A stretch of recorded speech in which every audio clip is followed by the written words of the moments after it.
Welcome to the Strong AF podcast. I'm your host, Dr. Natasha Barnes.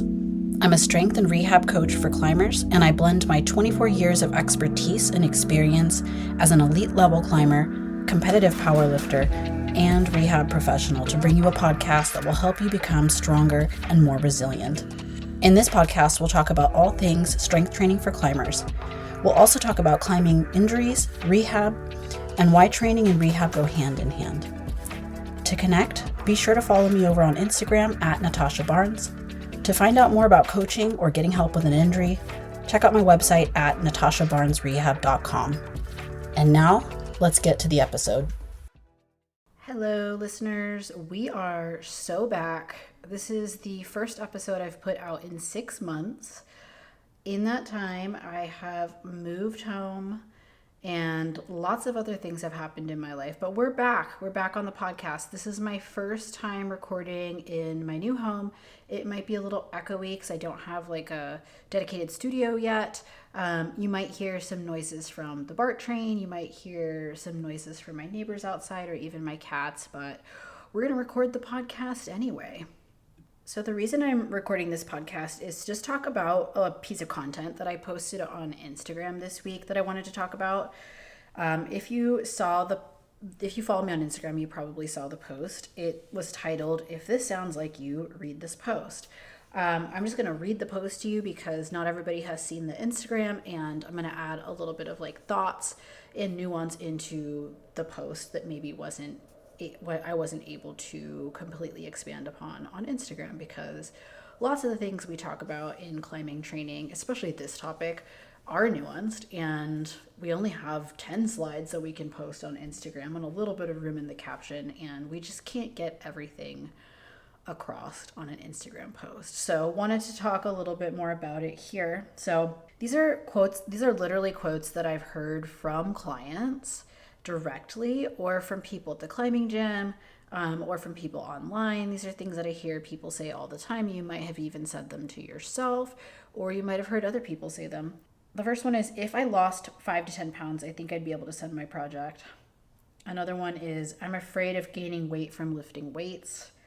Another one is, "I put on muscle quick, so I have to be careful with weight training." And a fourth one that I hear all the time, "I already have too much body fat for climbing and I definitely want to lose weight." These are all things that I hear all the time. Real talk, it's okay to want to lose weight. It makes so much sense, especially in the climbing world where thin, lean bodies are overrepresented and glorified, and where getting lighter descend is the advice that's often given, even to beginners. Even to beginners, you guys. Like, I've had people who climb V2 tell me they need to lose weight for climbing. Meanwhile, I watch their climbing and it's pretty obvious they have zero concept of footwork. They're like stepping on holds with their entire foot. They don't know where to put their body in space. They just don't have the technical and tactical skills to be a good rock climber yet, because they're new to climbing and they already want to lose weight, and they're hearing that somewhere. They're hearing that probably in the gym, because we hear it all the time. I have clients who come to see me all the time that are upset that somebody told them, like, "Hey, if you just lost like 10 pounds, you'd probably like send that really easy, or you'd be a much better rock climber." And that's just really, really upsetting to hear. And unfortunately, in an industry where, an industry that's been ravaged by eating disorders, that is the conversation that people are having at the climbing gym, and I want to change it. I want to shift the narrative away from that. I want to be super, super clear. Nobody is saying that like weight loss or body composition manipulation like can't be a tactic in your climbing, because obviously that is a tactic that people use in climbing. Climbing is a strength to weight ratio sport, so for some people, being lighter can definitely help. I think for some people it's even a health concern. Like, if you are extremely overweight or you have extremely high body fat percentage, maybe you have high blood pressure, high cholesterol, diabetes, or like other conditions that can improve, other health conditions that can improve when you lower your body fat, it makes sense to lose weight for sure. And you can lose weight while you get better at climbing. But for the majority of climbers, and those are not the majority of climbers, you probably don't need to lose weight.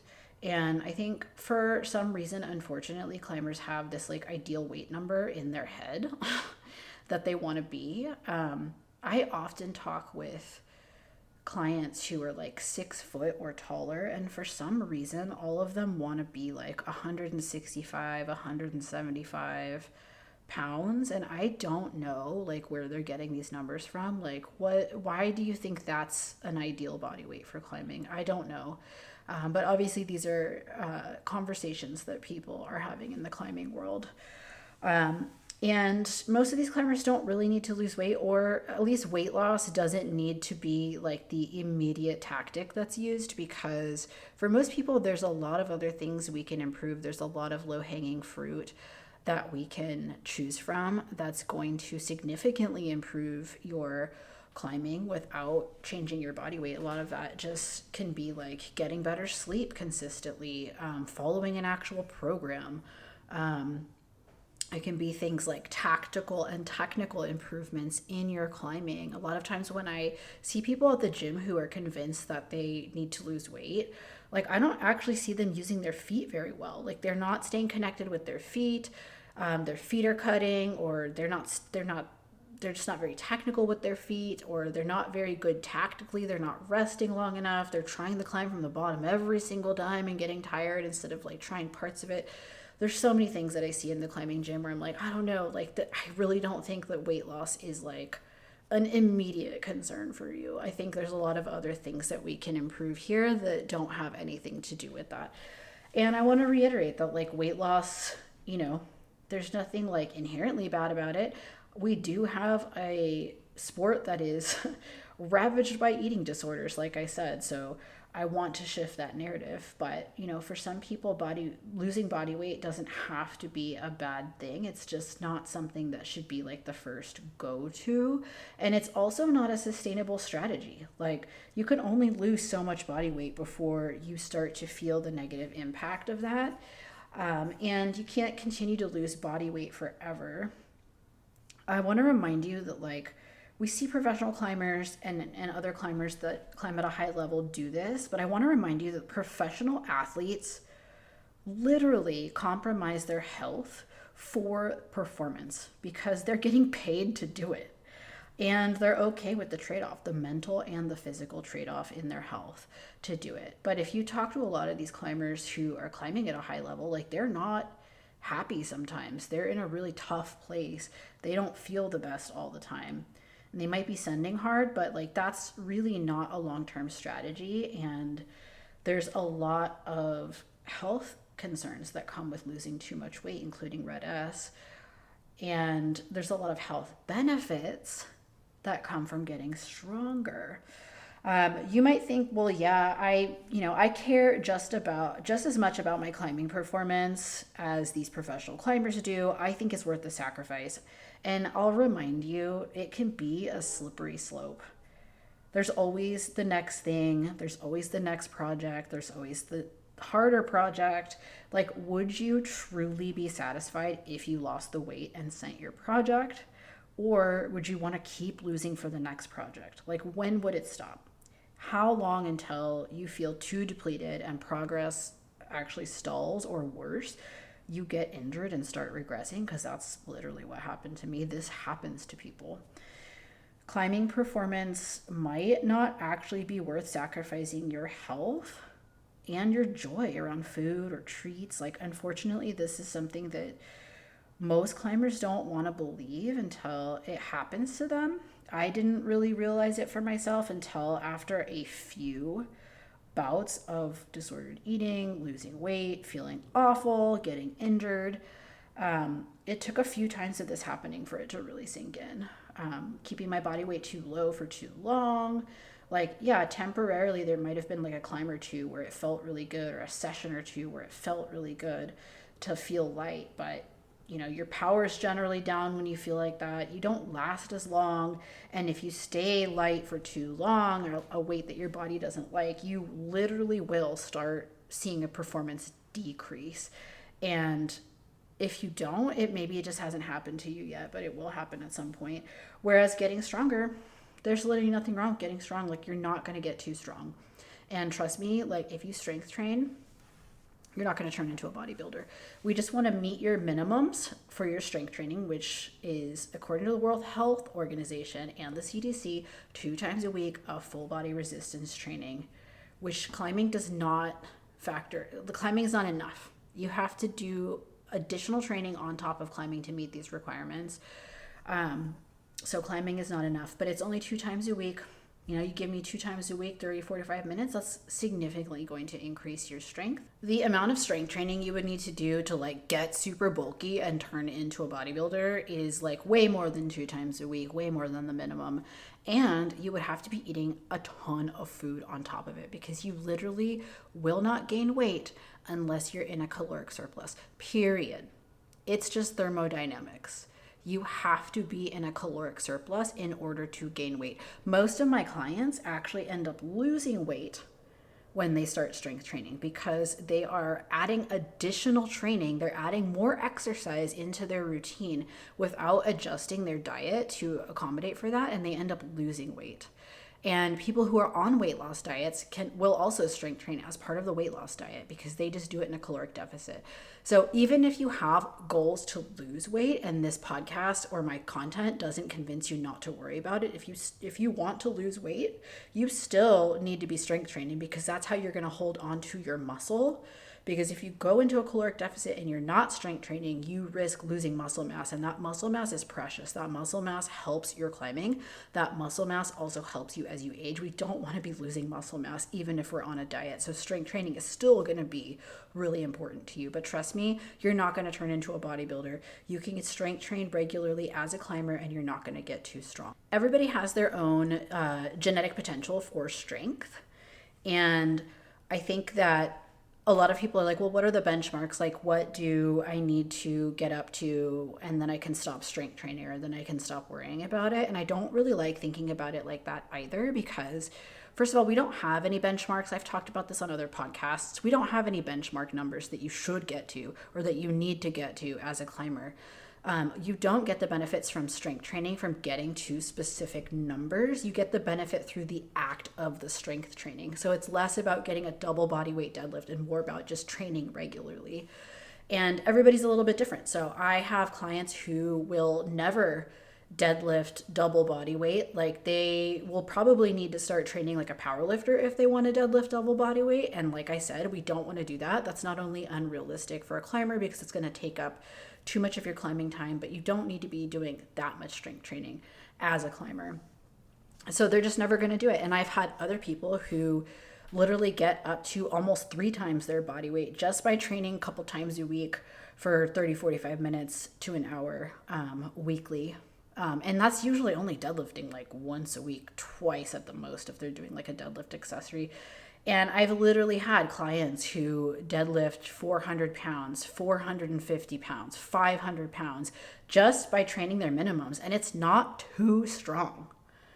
Like, that's bullshit. It's not too strong. They're doing their minimums. And if they're still getting stronger, meeting their minimums, great. If you stall out at a 400-pound deadlift and you can't get any stronger than that unless you start training like a power lifter, that's fine. We just want to do the minimums, maintain your strength, and where you get is where you get. Same thing with my client who will never deadlift double body weight. Like, that's fine. They don't need to. They're training twice a week. They're getting their minimums in, and that's totally fine. Now, we can make an argument for if somebody really had like a rate limiter in their climbing that was like strength based, and we could legitimately see that, maybe there would be an argument for having somebody train a specific like strength movement or a specific muscle group a little bit more if we really felt like that was a rate limiter in their climbing. But for most climbers, that's not going to be a problem. And if you're following a good program that trains full body, we're going to have our bases covered there. But anyway, going back to my point, I don't want to shame anybody who has aspirations to lose weight for physique reasons, or for health reasons, or for whatever your reasons are. I'm not trying to shame anybody about that. I just want to point out that there are other options. Maybe you still want to lose weight. This podcast is still going to be for you. I think it's still valuable. This podcast episode is going to specifically talk about losing weight for performance reasons. I know some people might actually have also like physique or body image reasons why they want to lose weight. I put out a poll on Instagram last week asking people some questions about this. And I know for a lot of people, it was a good mix of wanting to lose weight for climbing performance, but also wanting to lose weight because they want to look a certain way. And that's totally fine. That's legit. And, some people do need to lose a little body fat to look the type of shredded they want to look. But also, I want to let you know, oftentimes the body that you are looking for or the body that you want to have still requires you to lift weights. It's somebody who has more muscle mass than you probably realize. I have people show me physiques all the time. My sister does this. She'll send me pictures of like celebrities or like a model or something. And she's like, I want this physique. Like, how do I get this physique? And even though the person is like relatively thin, they have muscle mass. And I have to tell her, like, hey, this person didn't just go on a diet and look like this. This person lifts weights. Like, they have muscle mass. You need to lift weights. Even if you want to look like this, you still need to lift weights. So oftentimes people have these physique goals and they don't realize they actually still need to put on more muscle mass to be able to look like that. Because if you don't have the muscle mass and you just like diet down and lose weight, you're still not going to have that physique. So just wanted to put that out there. Anyway, back to the poll. So the question that I asked for the poll is, if you're a climber who has thought about losing weight for climbing, how much weight loss would feel ideal to you? I gave people 4 options here. So the first option was 2 to 4 pounds or 0.9 to 2 kilograms. I wanted to include kilograms here because I have a lot of people internationally that follow me. That got 77 votes or 21% of the votes. The second option was 5 to 12 pounds or 2 to 5 kilograms. That got 193 votes or 53% of the votes. This was the majority of the votes. The third option was 12 to 25 pounds or 6 to 11 kilograms. That got 67 votes or 18% of the votes. The fourth option was 25 plus pounds or 12 plus kilograms.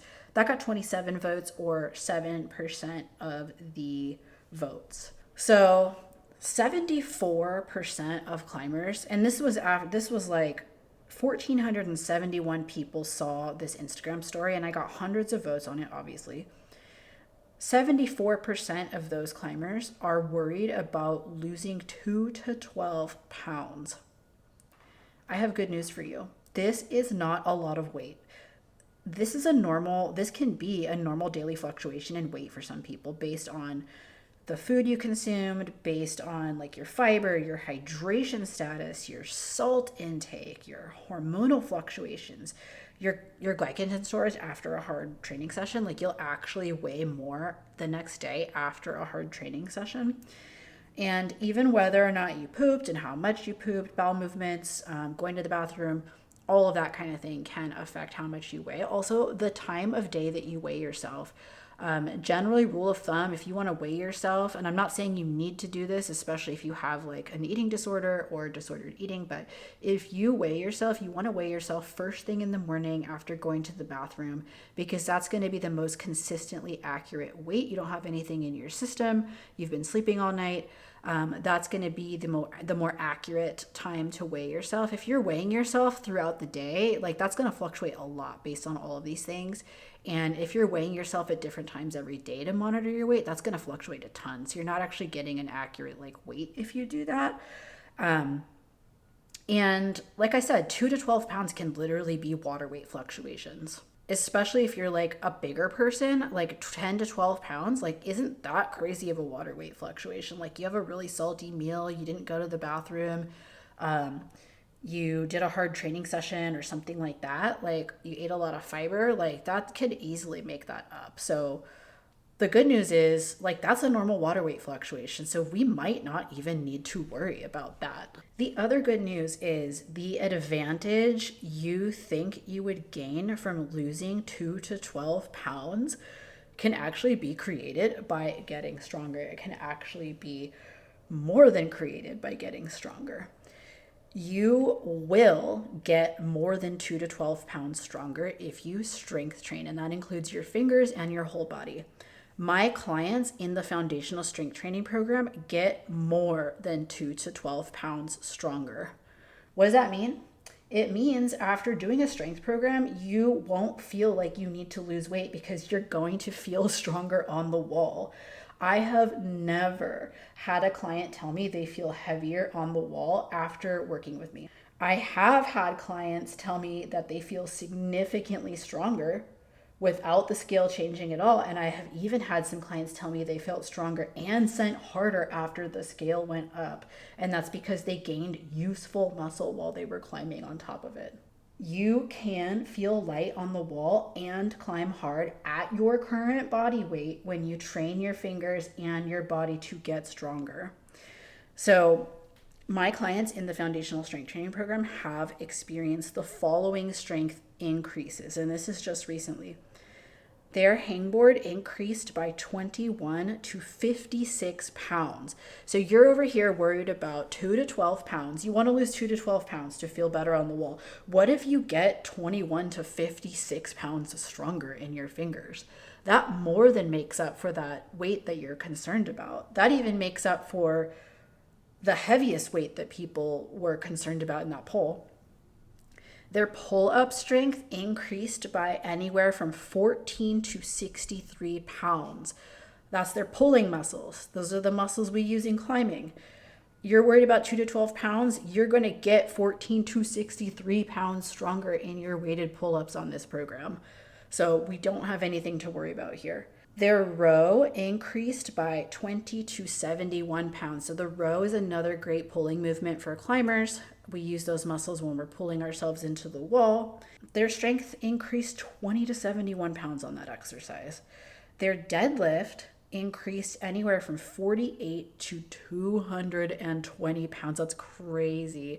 And the deadlift is a great full body strength training exercise for climbers. If you don't know that already, I have a free deadlift resource that you can download. If you go to the link in my bio on Instagram, you can download that. You can learn how to deadlift from me for free through that resource. It's a great strength training exercise for climbers.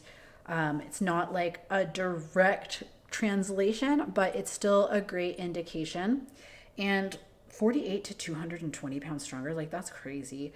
The person who got that much stronger was like someone new to strength training. They're obviously very strong. They were able to get up to like a 440 pound deadlift as a brand new lifter, which is amazing. That person should probably think about doing powerlifting, maybe on top of their climbing. They would probably be a great strength athlete. But that happens. This has happened in my program. These are actual numbers like from my program. So y'all are out here worried about 2 to 12 pounds. You're going to get way stronger than that on this program. And again, clients tell me all the time they feel significantly stronger on the wall without the scale changing at all. This is something that I experienced myself. And actually for me, I experienced the scale going up and getting way stronger. Some clients tell me they feel stronger that way. They feel stronger and sent harder after the scale went up. I have a little bit of social proof here. This was like the first messages I could find on my Discord when I went and looked. We have a Discord for the foundational strength training program where people can meet other people in the program. They can ask their questions, they can get feedback, and they can celebrate their wins. And somebody said, just wanted to sing the praises of strength training. I've been doing random workouts with random weights for 15 years. So this was somebody who's not new to lifting, but this has been my first year actually lifting heavy and trying hard, which we help you do in the program. Not only do I feel so much stronger and capable, I've gone up 2 flash grades at my gym. I have a pretty high body fat percentage, so getting my strength up to speed with my technique that I've been working on for years has been huge. That is awesome. And another client in this program said, just sent my first V8. This is somebody who actually gained weight on the program, and they sent their first V8 in the program. And this person also deadlifts, I think somewhere between 420 and 450, which is really cool.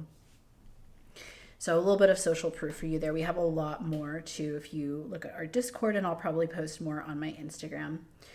But like I said, you can feel lighter on the wall when you strength train your fingers and when you strength train your full body.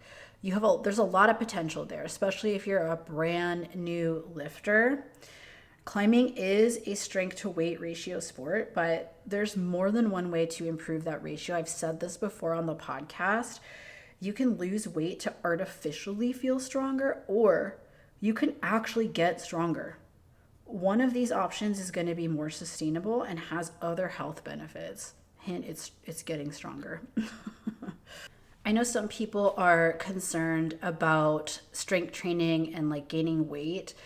You don't have to gain weight in order to get stronger. So there's some more good news here, especially if you're newer to strength training. You don't have to be brand new for this, but if you're newer to regularly strength training at a high intensity, a lot of times when you're getting stronger, what's actually happening is you're becoming more neurologically efficient. So what's happening is you're teaching your body to recruit more muscle fibers at the same time. So you're getting stronger without getting bigger muscles.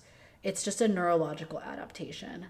So you can get stronger without getting bigger.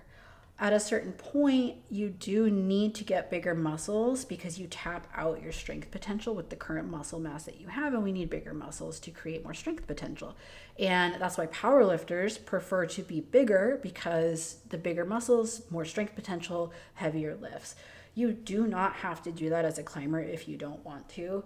If you're somebody who wants to improve your strength beyond just that neurological adaptation, it is an option. And like I said, I've had people get heavier on this program and still feel lighter on the wall. I've experienced that myself as a climber. When I first started powerlifting, I weighed 115 pounds. That's not true. I weighed 112 pounds before I started. And I thought that was like my fighting weight for climbing. And through strength training, I've actually been as big as 162 pounds. I'm not that big now. But I quit climbing for 6 years, focused on powerlifting, came back in 2020, started climbing again because I built a climbing wall in my backyard, and was able to get back to climbing V9 within a year, like multiple V9s, like really quickly. I was flashing V8s and V7s at the gym. I did way more V7s and V8s than I ever have, including like a bunch of benchmark like moonboard climbs, so like really hard ones. And for context, I'm 5'2", so the grading scale does not favor me. I'm very short, so that level of climbing is like actually pretty damn good for me. And even when I was at my highest level of climbing, the hardest thing I've climbed ever is like a couple V11s. I've done like I think like 10 or so V10s in the past. So that's not very far off from where I was within a year. Within the span of like a year, I was able to get there really fast, and I was 25 pounds heavier.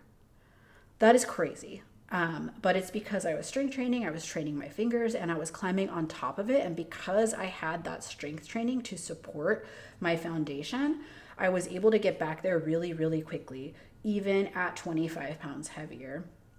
And I did not feel heavier on the wall. I actually felt great on the wall. And actually, it unlocked more potential for me. Like I used to only pick stuff that was super vertical, super technical, like little crimp ladders, because that's what I could climb. But now that I'm much stronger and I have more muscle mass, my shoulders feel like way stronger.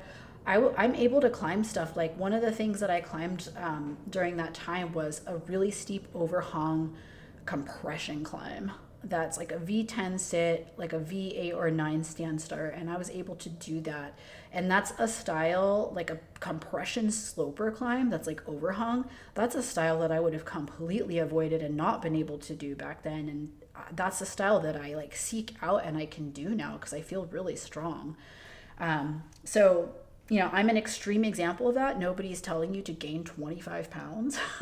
I did that for powerlifting, but I was still able to climb really, really hard at 25 pounds heavier. Since then, I've been a little more intermittent with my climbing. I go off and on of climbing all the time, just depending on what's going on with my powerlifting. For people who don't know, I'm a competitive powerlifter, and I have several state records, and I compete all the time. So if I'm competing in powerlifting, I like definitely do not focus on climbing. Right now I'm climbing maybe like once a week, once every other week, something like that. And yeah, so I started doing a few more powerlifting competitions after that, because like the COVID restrictions were ending, competitions were starting to happen again, and I compete better if I focus on it a little bit more. So that's what I've been doing lately. I'm convinced that if I got back to climbing that regularly again, and I did it for a little bit longer, I would climb way harder than I used to. I didn't get an opportunity to like project anything when I was climbing that hard last year, a couple years ago. I didn't project anything. It was like all stuff that I was sending in like a session or a couple of sessions. Nothing project level. I just didn't go out to anything or I didn't go back to stuff if I did try something that was like double digit or harder. I would like to do that. I will probably do that at some point, but yeah, just a really extreme example of how you can still climb hard, like being significantly heavier. And I've heard other stories like that from other climbers as well. Some of them are my clients who also powerlift. So if any of that sounds interesting to you at all, if you are a climber who is interested in getting stronger to support your climbing, getting stronger to support your life, because strength training is really great for bone density, it's really great for longevity, it's going to help keep us stronger as we age. And everybody who gets into climbing falls in love with it. We all say that we want to be lifelong climbers, and if we really want to be lifelong climbers and we want to maintain our performance, we really need to be strength training and maintaining our muscle mass. We lose 3 to 8% of our muscle mass every decade if we do not train to keep it. So we need to be strength training. If that's something that's interesting to you, even if you're somebody who has like physique goals, you want to lose weight for health reasons, or you want to lose body fat to improve your body composition or to look a certain way, you still need to strength train. The weight loss or weight gain that you experience when you strength train or when you don't strength train happens because of a caloric surplus. If you want to lose weight, you need to be in a caloric deficit. If you want to gain weight, you need to be in a caloric surplus. If you want to maintain your weight, you just need to be on an isocaloric diet.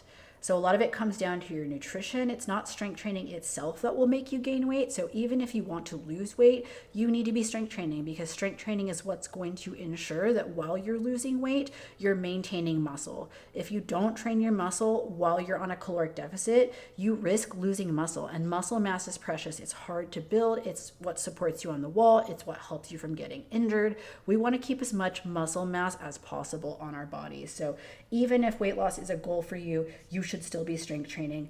My foundational strength training program that's designed for climbers is launching July 24th. We're relaunching it with some special bonuses. So stay tuned for those. I'll be announcing those bonuses.